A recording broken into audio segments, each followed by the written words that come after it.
Hi, and welcome to Divorce on Planet Earth, Kate Sharp's real-world advice for well-intentioned humans, a show for anyone who has shared life, love, and intimacy. Today's episode, How to Protect Your Children in Divorce, Lessons from the Latest Research. I'm producer Herrick Peguero, filling in for co-host Jane Prelinger, who is out today. Your host is Kate Sharp.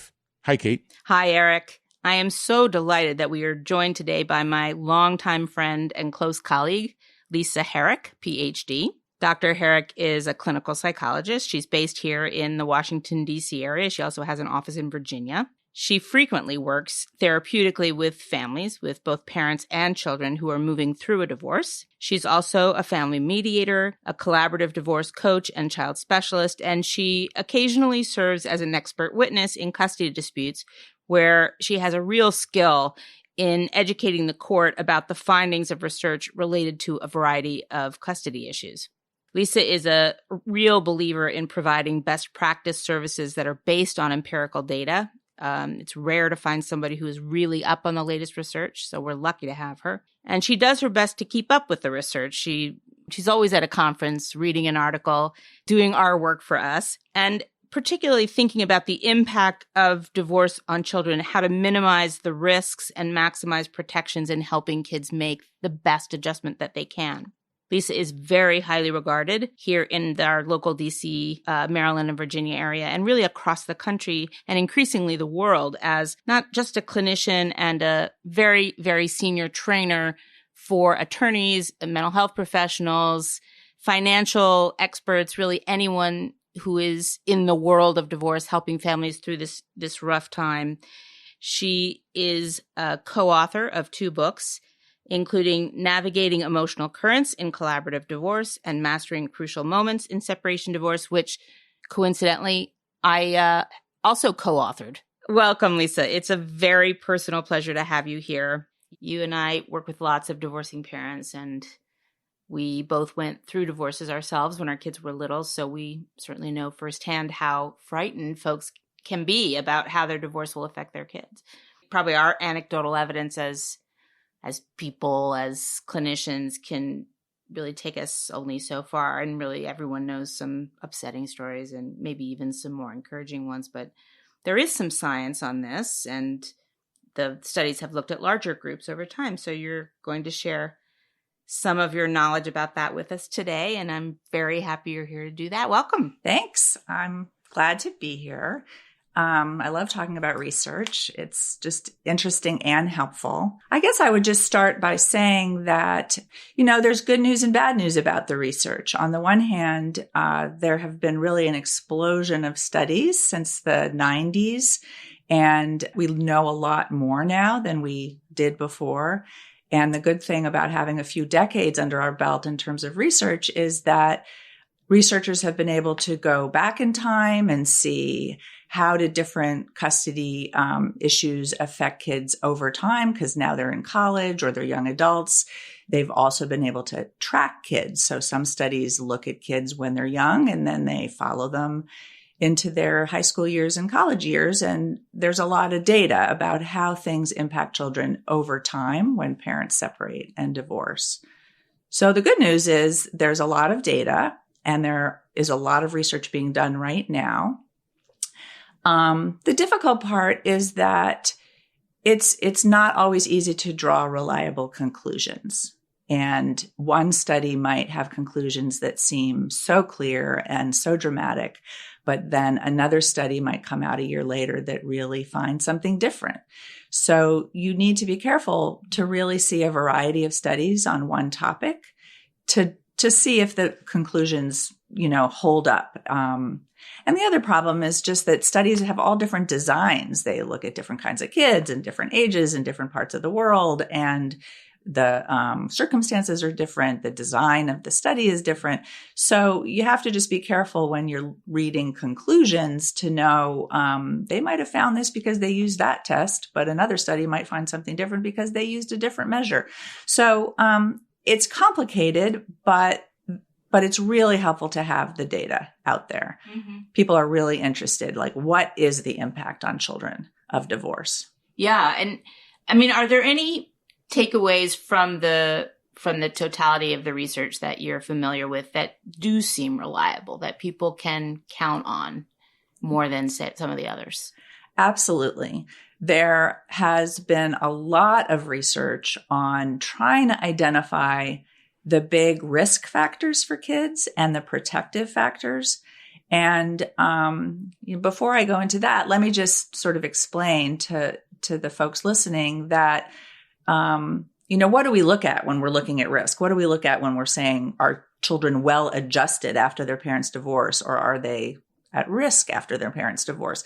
Really, what they look at is a whole variety of things: kids' academic functioning, their social functioning, what kind of relationships they have when they get to college, how good a relationship do they have with each parent, are they symptomatic? Do they have signs of depression or anger or anxiety? And also studies look at health, physical health. How kids do as they grow up in terms of their immune system and just physical health. So that's what they look at. In terms of measuring how well kids are doing post. Exactly. Mm-hmm. Those are some of the things they look at. And some of the takeaways that really have been reliable is that the top risk factors kind of boil down to 4 big ones. And this has been found sort of over and over again across countries, actually. And those risk factors are, the number one is conflict between parents that continues. So, everybody going through divorce is going to have conflict and upset and turmoil in the beginning, but parents who cannot find a way to cooperate and communicate over time and stay in conflict over time, over the years, that is the biggest risk factor for children in not adjusting well. The second one is if the child really doesn't have a very good relationship with one of the parents or with either of the parents. That's a risk factor. The third one is if the child feels they just don't see a parent enough. They don't have access to one of the parents enough. That parent's just not in their life enough. That's a risk factor.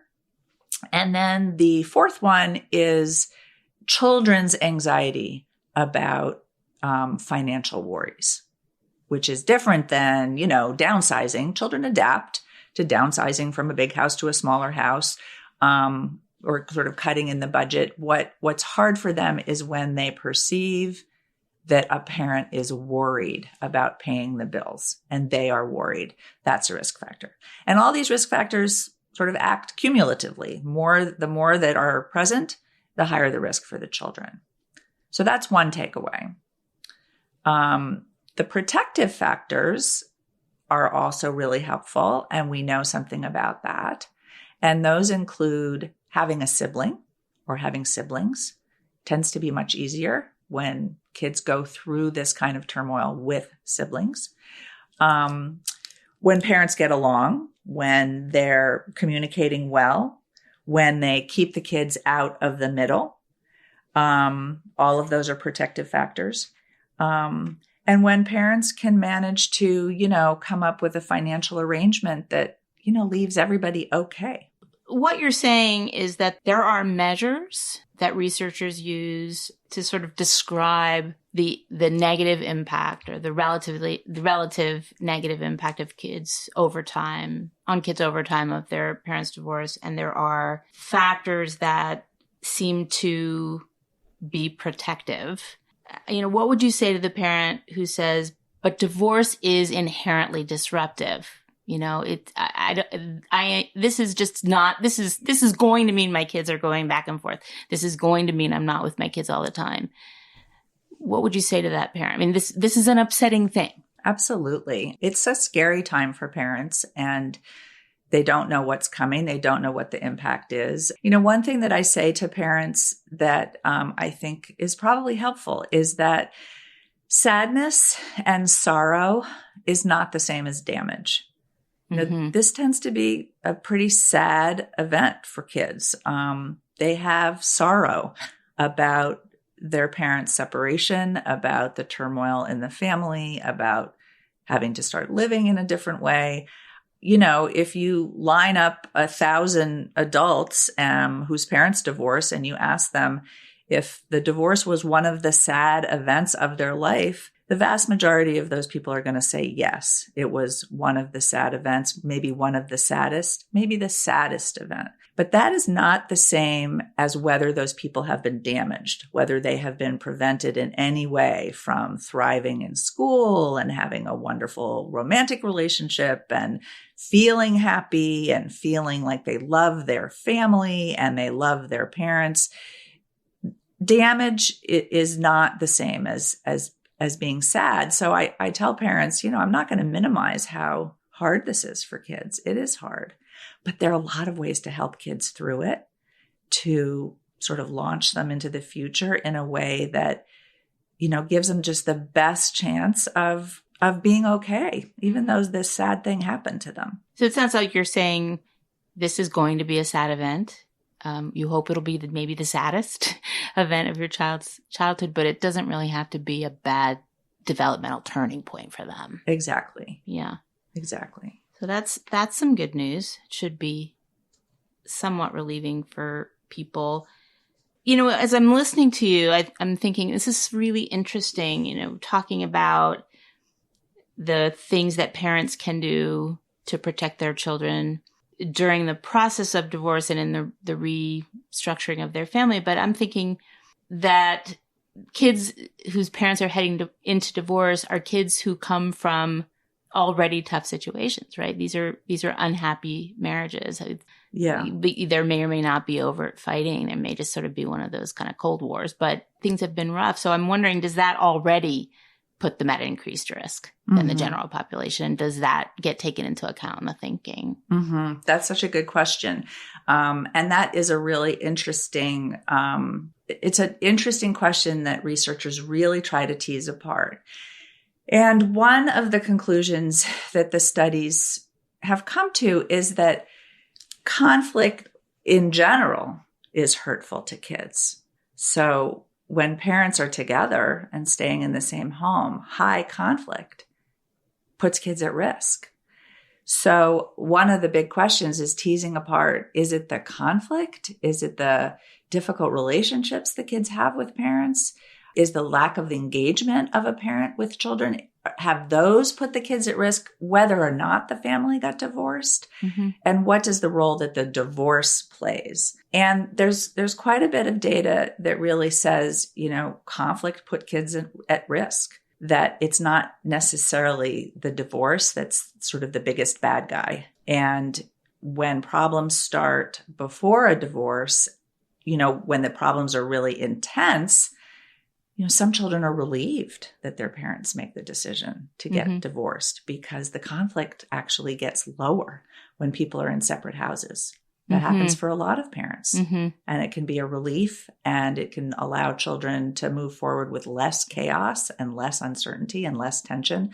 You can't just say that divorce is always a bad thing, but you can't minimize, what a loss it is for most children. I sometimes say it's to be avoided, but not at all costs. Exactly. Yeah. Yep.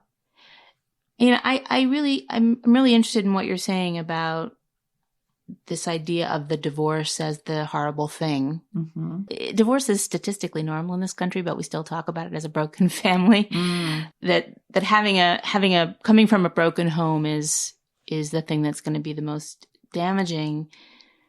I wonder if we could think together a little bit about the ways that parents could think about helping their kids at the front end.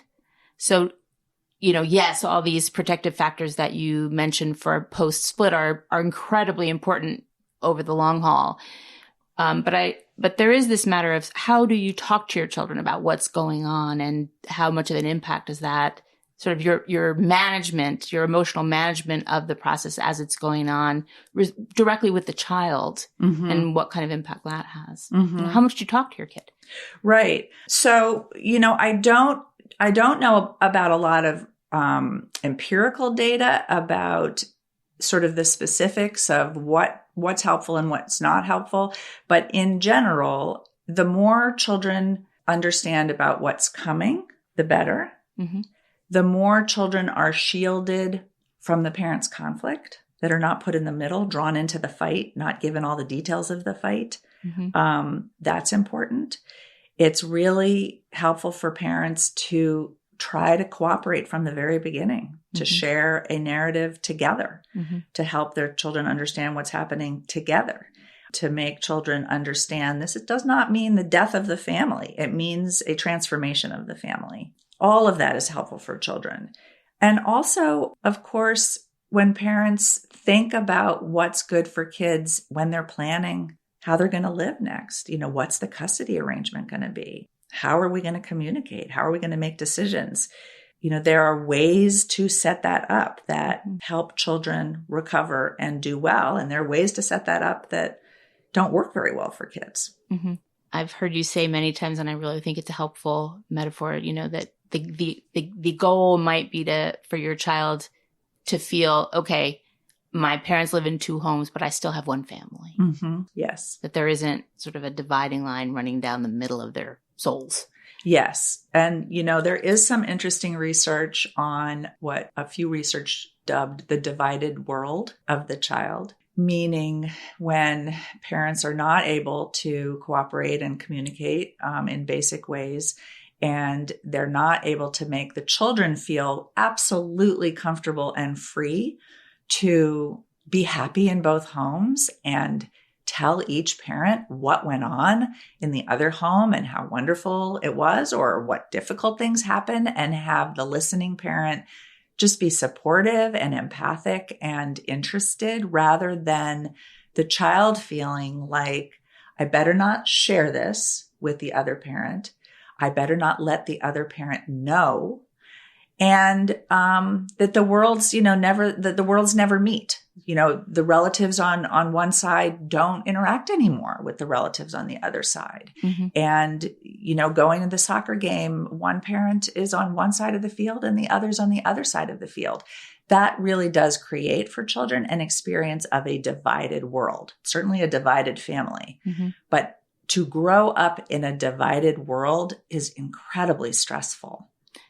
Well, I guess you're also sort of getting at this problem that because kids are identified with both parents, if those parents are unable to see themselves at least as a co-parenting couple, if not an intimate couple anymore, essentially the child has an internally divided world. They're a divided self. Yes, that's a great point. Absolutely. Yes, children experience themselves generally as partly mom or partly dad or partly mommy, partly mama, whatever their parents are. So when one parent is extremely angry or hateful towards the other, that's a dilemma for the child. What does that mean about how the parent feels about them? If they share some characteristics or traits with that parent who's rejected. I don't know about you, but I'm always amazed at how, even with reassurance, children really do lean toward the idea that what's happening is in some way their fault. Yes. And this really would reinforce that experience. Absolutely. Absolutely. It is, it's essential really for parents to help children understand that this is an adult decision, that it had nothing to do with them, and that any ongoing difficulties that happen are because the parents are struggling, not because the child is creating problems.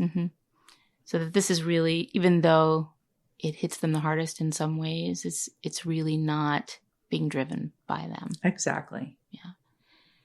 It's hard to do, right, as a parent, going through such a destabilizing experience, to keep your kids' needs front and center when you might not be able to put one foot in front of the other. And I certainly remember when, even knowing much of what you're saying, when I was going through it, there were days where I couldn't help myself. I would roll my eyes when I would hear that my now ex-husband was letting them watch television all weekend or dating someone, or I just can't really fully do the things you're talking about. But I think maybe one of the takeaways is you don't have to be perfect at this to do a good enough job. Well, it's really helpful, I think, for parents going through this to remember life is long, we hope, and separating and the early stages of a divorce is really like living through a storm for everybody in the family. Even when kids look, quote unquote, fine, they're living through a storm. But if people come up with a good plan and are able to carry it out in a cooperative way, the storm passes and kids adapt and they adjust and they recover. So, I think we can forgive ourselves a lot when we're going through the storm. Storm is crisis. You kind of do what you have to do and you're not at your best self. But later, when you have time to be more thoughtful, you can regain your balance and do better if you know how to do that.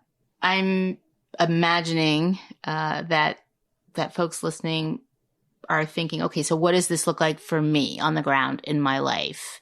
And probably have a lot of questions that they would like to ask you. So I'll take a stab at asking some of those. These are questions that you and I probably heard a bunch in our offices. And one of the big ones, and maybe thorniest or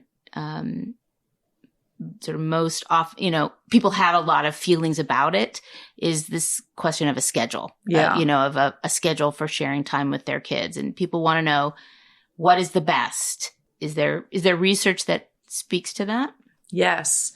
There is a lot of research that speaks to certain things about schedules, and then not much clear research that speaks to others. So we do know some things. One of the things we know is that it depends.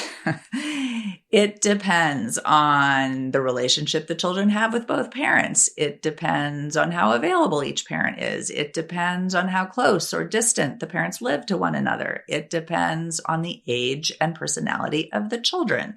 So it depends on a lot of different factors, but there are some things that we know. If all things are equal, if everything is generally two fit parents and kids who are generally healthy and parents live relatively close to one another and both parents are able to make time to be with their children when their children are in the house, given all of that, we know that the two-house model, the two-home model versus the primary home and a satellite home, the two-home model is protective.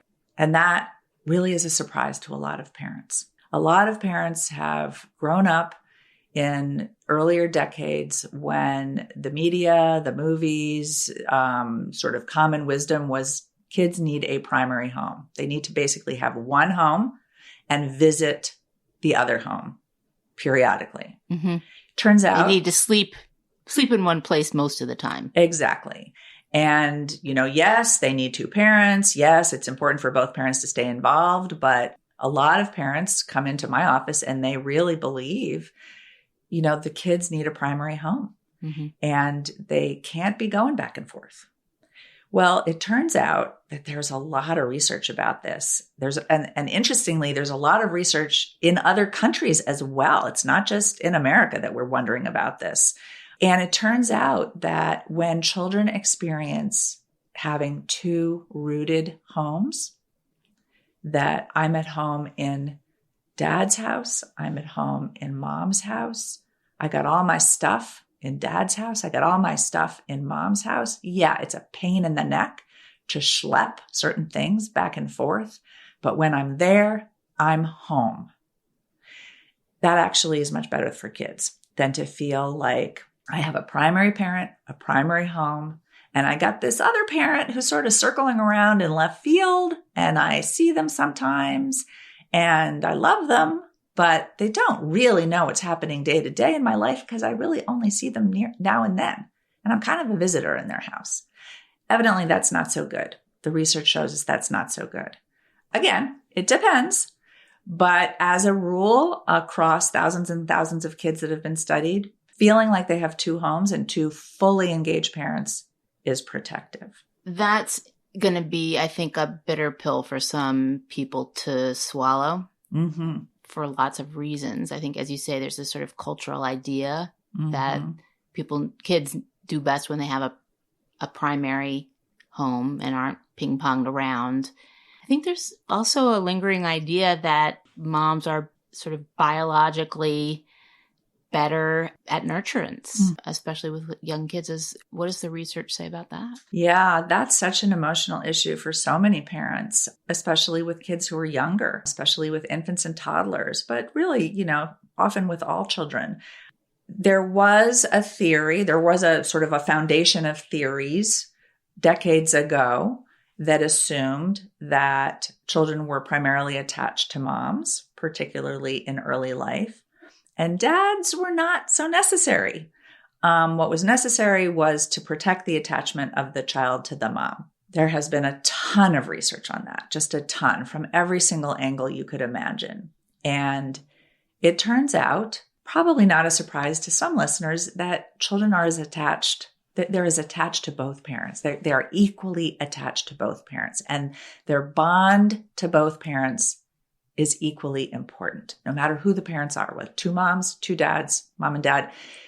The bond to both parents is equally important. But interestingly, attachment can look different to one parent or the other. It is common and it is great for kids to have one parent who sort of provides a sort of pulling in, comforting, sort of soft, nurturing kind of parenting, and for another parent to provide a let's go out in the world, let's go adventure where we haven't been, let's stand up when we get a boo-boo, let's play. And it's very common for parents, especially of very young childs, to kind of have slightly different styles of what they do to create the bond. And it's wonderful for children when they have the full circle of everything, all of those different things from both parents. Turns out fathers are just as important as mothers. Children miss fathers as much as they miss mothers. Fathers provide things that are just as important as mothers. Even, it might be a surprise to some folks, even for babies and toddlers. We can talk later, maybe if we have time, about breastfeeding, which is its own, challenge when parents separate. But once kids are able to, when they're not breastfeeding, they are just as capable of creating deep and nurturing attachments to the quote unquote other parent as they are to the mom who has been breastfeeding. Well, let's talk about breastfeeding since we're on it. Breastfeeding, and what would you say to a mom who says, I'm breastfeeding, that this baby can't do overnights right now with their other parent, or my baby is, I'm my baby's whole world right now. I get that the other parent is important, but I need time. Or the parent who says, I took time off and I'm sort of doing everything, and the other parent works all the time and isn't really around much. Or isn't that experience taking care of a baby, or, would create a very different type of environment. And I don't think my baby can handle that. I mean, those are a lot of the questions we hear. And they're understandable questions. Absolutely. Absolutely. So I think we have to separate kind of what the research says, which there have been a lot of confusing debates about this, from what makes sense for a given family. So again, it depends. So if I can wave a magic wand and I can use the empirical data to help me design a plan for parents of a baby or a toddler, what I would say is the most important thing is that this child has contact with both parents frequently and regularly. That phrase, frequently and regularly, is sort of a hallmark. And that changes, right, as kids grow up. What's frequent and regular for a 15-year-old feels really different than what's frequent and relative and regular for a 4-year-old. But for babies and toddlers, the challenge for parents is it's really important for that child to see both parents frequently. And frequently for little ones, means every day, every other day. It's really hard for a small child to go more than 2 days without seeing a parent that they're attached to. And it's a logistical challenge, especially when kids are breastfeeding, to how do you do that? And so the question is not how fast can we get other overnights? The question is, how can we create a schedule where the attachment is protected and nurtured so that over the next coming months, over the coming year, over the next 2 years, this child ends up very attached to both parents. And in those early years, it's going to really depend on what parents can do flexibly. Can they make their work schedule flexible? Can they live near one another? Like, what can they do to create that environment for the baby or the toddler? And it turns out that, if you can figure out how to manage the breastfeeding, or once a child stops breastfeeding, it turns out, having an overnight in 2 different places for a very young child is okay. It depends on whether the parents can work together and provide each other with everything they need, and the homes are safe and nurturing, and both parents know what to do with a 1-year-old or a 3-year-old or a 5-year-old. So all of that is essential. But again, all things being good and equal, children do okay having overnights in 2 homes. And one of the ways I explain this to parents is, think about kids who go to daycare. They nap in daycare. And they adjust to napping at home and napping in daycare. Think of kids who sometimes spend an overnight with grandma and grandpa, and they do okay. They do okay with grandma and grandpa. They do okay at home. Kids can adapt to overnighting in 2 places if parents create a schedule and a way of doing it that is really protective, really thoughtful, and cooperative. And actually, parents can adapt. And parents can adapt.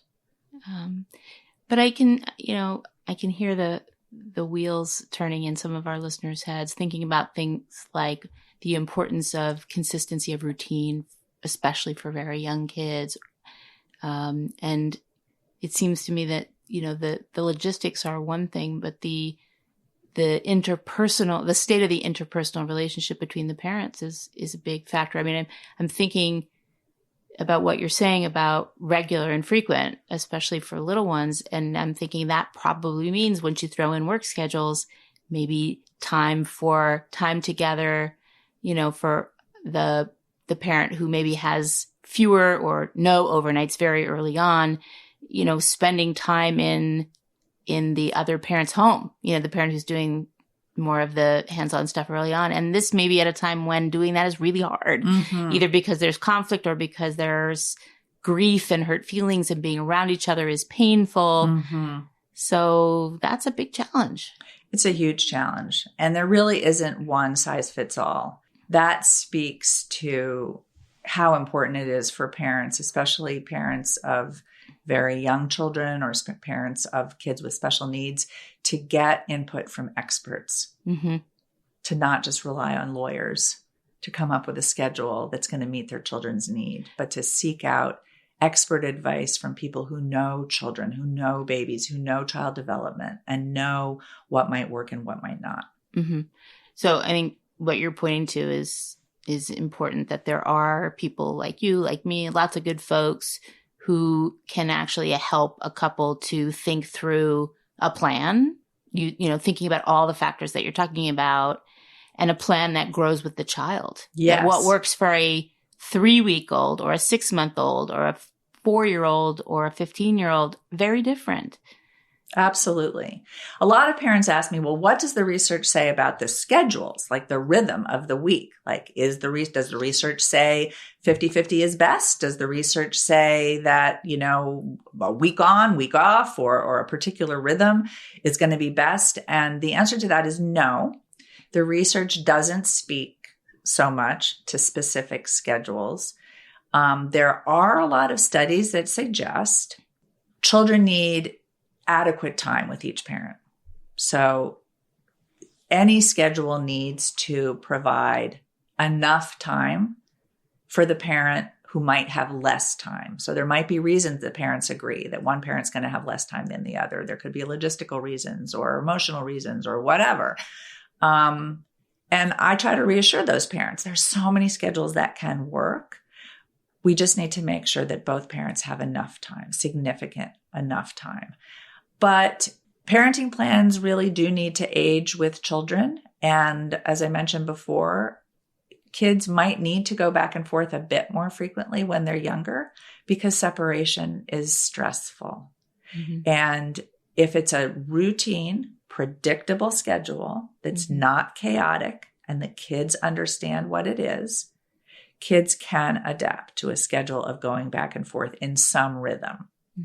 When kids are older, they can have longer periods of time in each home and they can weather that. And of course, parents have all different ways of seeing kids, at soccer, or at piano, or, throughout the week. But where the children are based overnight, the trick is coming up with a rhythm that's going to work for those children, those parents, and that age. And the research basically says regular and frequent in terms of what that child feels, enough time for both parents so that both parents are fully engaged, fully informed, fully involved, and that the schedule be sensitive to how old the child is. Mm-hmm. You're saying separations are stressful.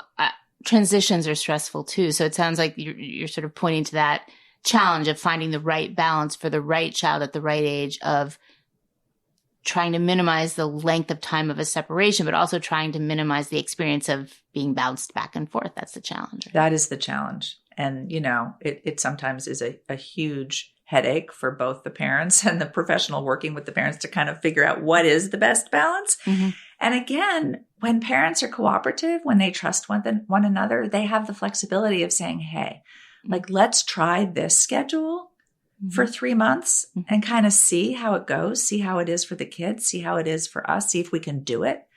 And, if it's not working, we'll come back to the table and figure out a better schedule. Yep.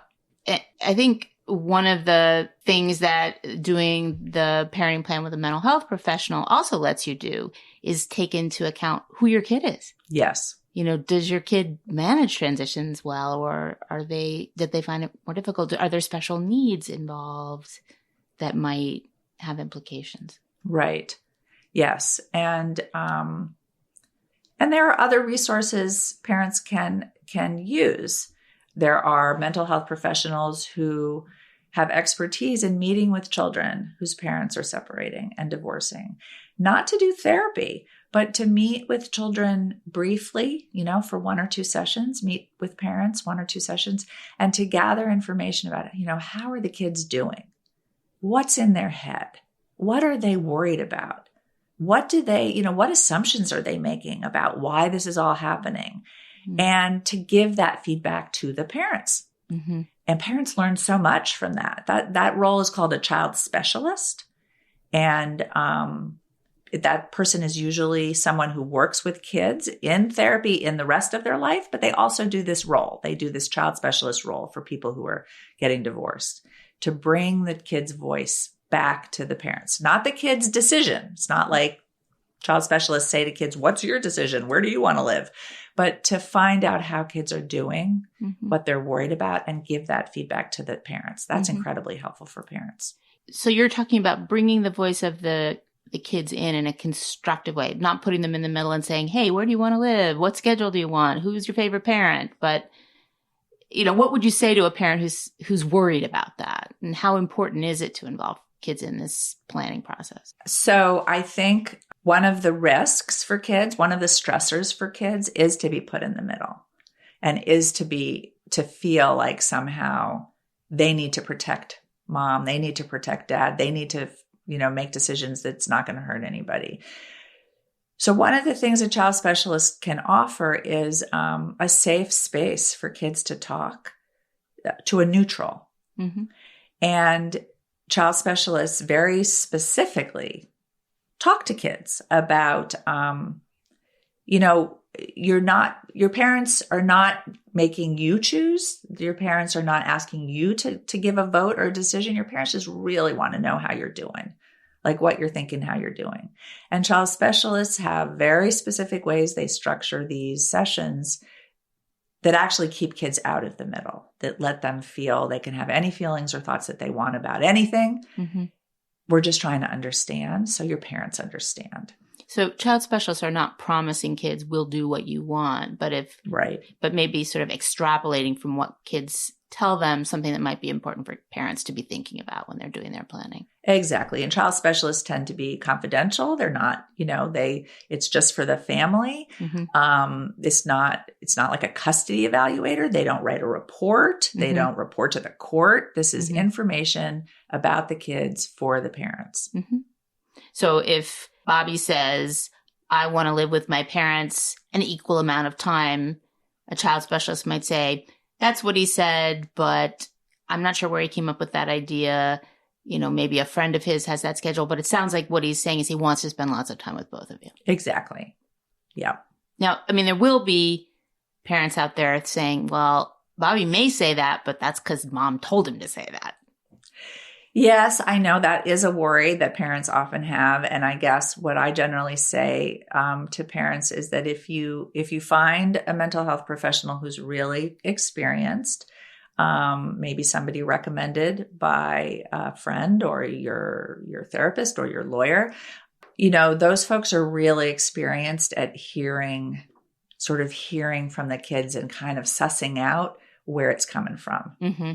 So whether there's actually been coaching or this is an authentic feeling. Kids who are coached sound a certain way, and they tend to deliver the information in a certain way, whereas kids who are speaking from their own feelings and thoughts sound really different. Yeah.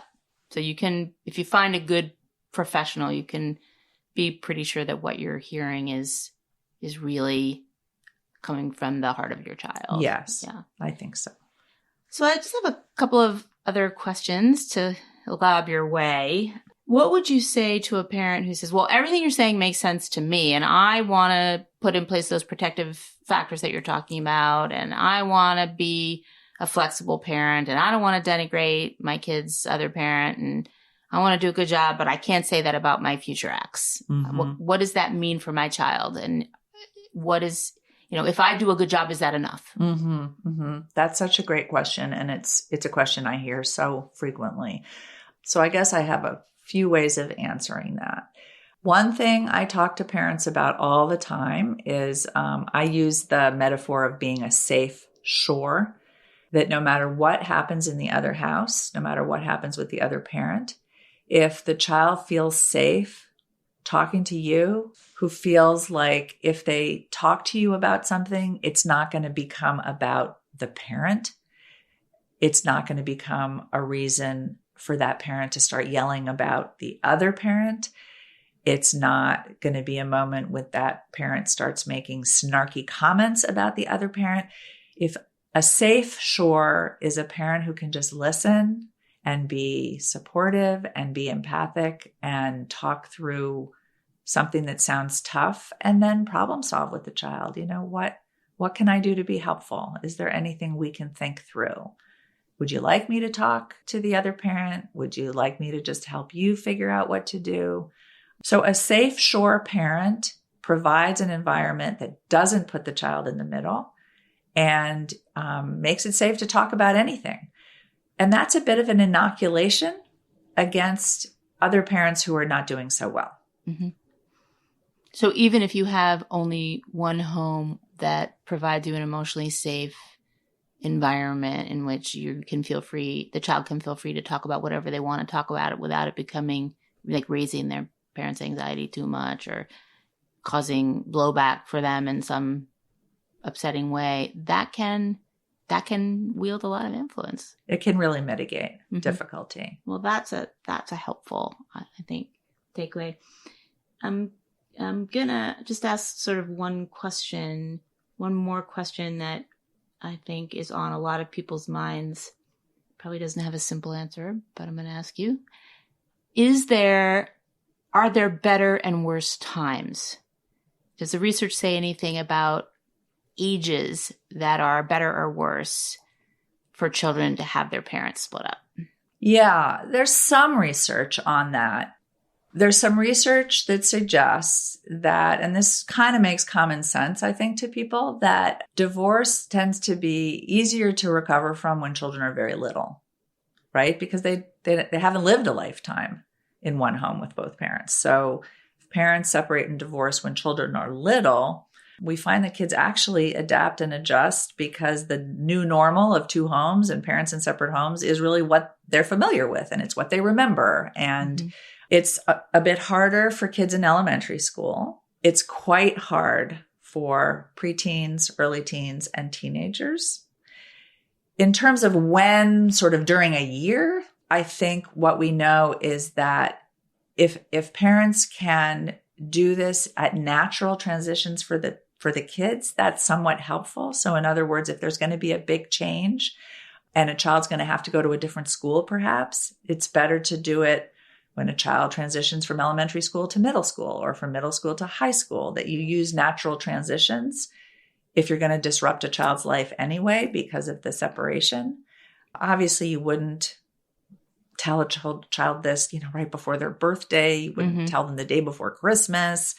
Or before you take a trip. Or before without you them, take a trip. With them or without them. Exactly. Yeah. And, when you really get down to the nitty gritty of telling kids, we suggest parents, tell kids, at the beginning of a weekend when they can be around them, when they can help the kids process. So that's some of what we know. So you're talking about finding natural transition points in the life of your kid. So maybe not, especially if it's going to disrupt their lives, meaning a change in school, a change in neighborhood, maybe not doing it in the middle of a school year. But right. There are a lot of parents who wait until their kids go to college. Yeah. So what would you say to the parent who's planning for that? So that's a real tough one. I don't actually know of research studies that speak specifically to that, but we do know from a lot of research that has talked to college students about divorce, not so much about the timing of it, but just about how they're adjusting to it. What we do know is that, again, it depends. A lot of students in college whose parents divorce once they go away have a lot of assumptions or beliefs that their parents stayed together because of them and are now getting divorced because they're gone. That they are somehow intricately involved in what happened in their parents' marriage. And that doesn't feel very good. So it's not particularly helpful necessarily to separate as soon as your kid is a freshman in college. That's not necessarily a good thing. On the other hand, if you're a family with kids who are struggling with organization and they're struggling in school and they have a hard time emotionally already, and they're heading into, the spring term of junior year and they're stressed out about AP exams and, that might be a really tough time to separate. I mean, you might not want to do it then. You might want to wait until things settle down or they get to a point where life is less stressful. I think the bottom line, Kate, is there isn't a lot of clear-cut data. What I would say to parents about this issue is, get some input from a professional about your family, your children, your situation, and what might make sense. Would it make sense to wait? Or is it going to be equally tough now or next year or in 2 years? And if there's a lot of conflict, maybe sooner is better. That makes sense. I mean, it's so confusing. The two of you may not agree. It's a moving target and you're already overwhelmed. Exactly. Yeah. I said I didn't have any more questions, but I just thought of another one. Okay. So we'll end with this one. I think one of the phenomena that you and I are experiencing is this increase in the number of divorces among older people. I think the divorce rate itself is overall kind of stabilizing, maybe even going down a little bit, but in the so-called gray divorce, the over 50s, it's not for lots of reasons, including longevity, two-income families, all kinds of things. Sometimes people talk about Viagra as a factor. But, it's meaning that people who are moving into retirement and have grown children and grandchildren are, they're not writing custody agreements, but once a kid, once a parent child, always a parent child. And there are lots of new and complicated things to be thinking about. I guess there's probably no research on it yet, but do you have any thoughts? Yeah, I don't know a lot of research about adult children of divorce when parents divorce in the later years. But what we do know, I know it anecdotally, I know it from my experience, I know from talking to colleagues, and I think there's some resources out there that elderly parents' divorces have a huge impact on adult children. And that impact can look a lot of different ways. It can create a lot of anxiety and worries in those adult children about what was true when they were growing up. Is their history the history they thought they had? It can cause a lot of anxiety about their romantic relationships and their marriages. Suddenly, they have a lot of questions about whether they're going to head into a divorce in their 70s or 80s, even if apparently they're pretty happy now in their 40s. It can put a lot of stress on adult children to suddenly have to navigate, one home versus the other during Christmas with the grandkids. So it's a big deal for adult children. So I guess what I would say is just if you're among a family where there is an older gray divorce, I think don't assume that it's not a big deal for the adult kids. It is a big deal. So it's worth having maybe sort of the same kinds of conversations and getting help with it. Exactly. Just because your child is 40 doesn't mean that it's not important to have those conversations. Exactly. Yeah. Okay, that's hopeful.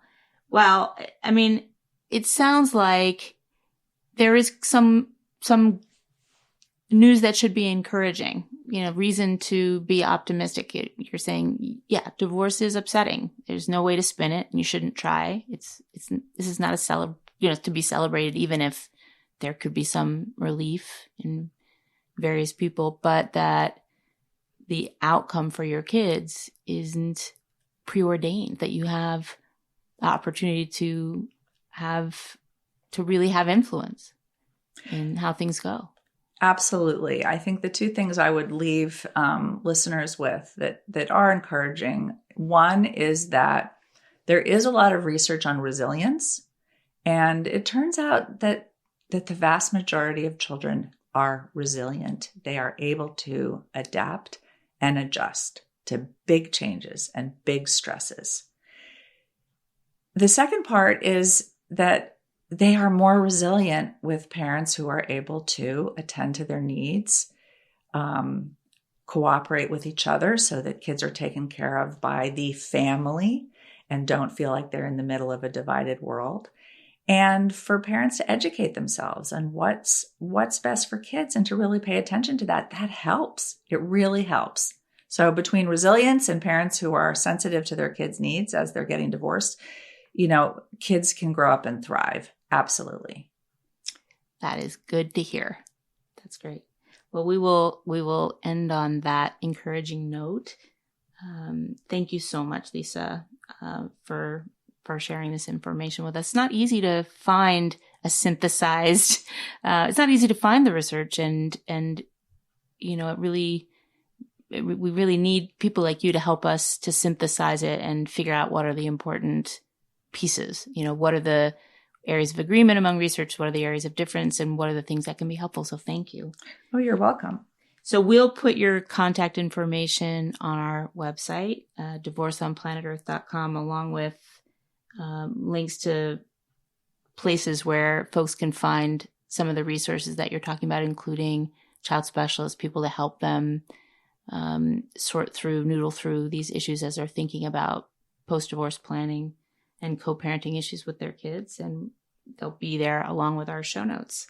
Great. Thanks so much. Thank you for joining us.